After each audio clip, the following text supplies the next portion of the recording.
Hai, Assalamualaikum warahmatullahi wabarakatuh. Kembali lagi bersama channel kita yaitu Butuh Waktu.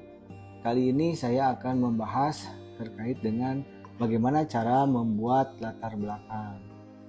Nah, bagi adik-adik yang sedang mengerjakan skripsi, itu tentu saja harus membuat latar belakang. Jadi harus ada apa saja sih yang ada di latar belakang masalah. Yang pertama, adik-adik harus tentukan dulu, ini biasanya penelitiannya kualitatif atau kuantitatif, itu nanti cara penulisannya juga beda. Ada yang paragraf induktif, ada juga yang deduktif. Kalau misalkan induktif itu dari khusus ke umum, itu biasanya digunakan di penelitian-penelitian kualitatif. Kalau misalkan deduktif dari umum ke khusus, itu biasanya untuk penelitian-penelitian dengan pendekatan kuantitatif. Oke, untuk membuat paragraf atau cara penulisan deduktif, tadi sekali lagi dari umum ke khusus. Nah, adik-adik perlu menggambarkan yang pertama terkait dengan gambaran umum. Gambaran umum terkait dengan isu sentral adik-adik sekalian. Dari misalkan secara global, lalu nasional, bahkan ke lokus penelitian adik-adik sekalian. Nah, lalu kemudian apalagi yang harus ada, yaitu biasanya aspek normatif. Apa itu aspek normatif atau landasan normatif?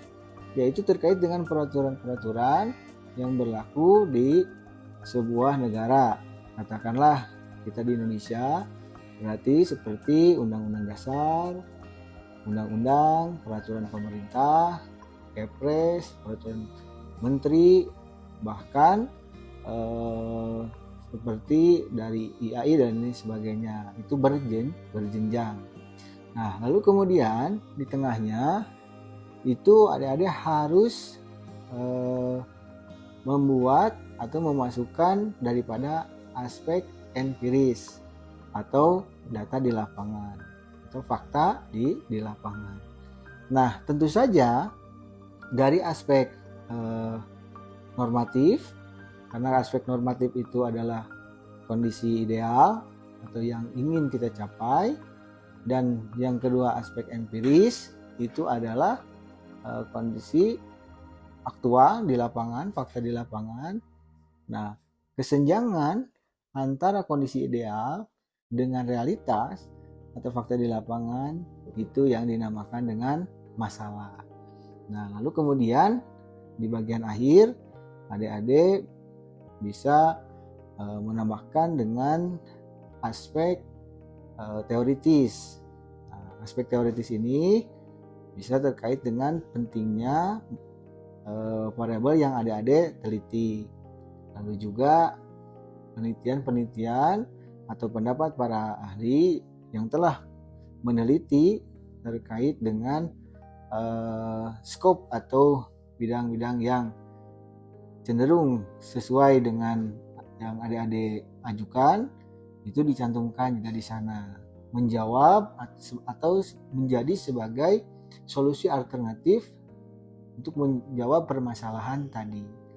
Misalkan dari pendapat para ahli atau researcher terkait dengan penelitian ini, isinya A, lalu juga terkait dengan researcher yang berbeda, isinya B. Nah, adik-adik bisa mengungkap itu di sana, juga terkait dengan pentingnya tentang variabel adik-adik tadi, yang menjadikan sekali lagi sebagai alternatif solusi atau dapat meningkatkan daripada variabel terikat yang adik-adik akan diteliti. Lalu biasanya mengerucut lagi, maka berdasarkan paparan di atas, maka adik-adik tertarik untuk menarik judul bla bla bla bla. Jadi seperti itu secara singkat cara membuat latar belakang masalah. Tentu saja di setiap kampus memiliki sistematika penulisan yang berbeda-beda, tapi secara garis besar seperti itu. Terima kasih.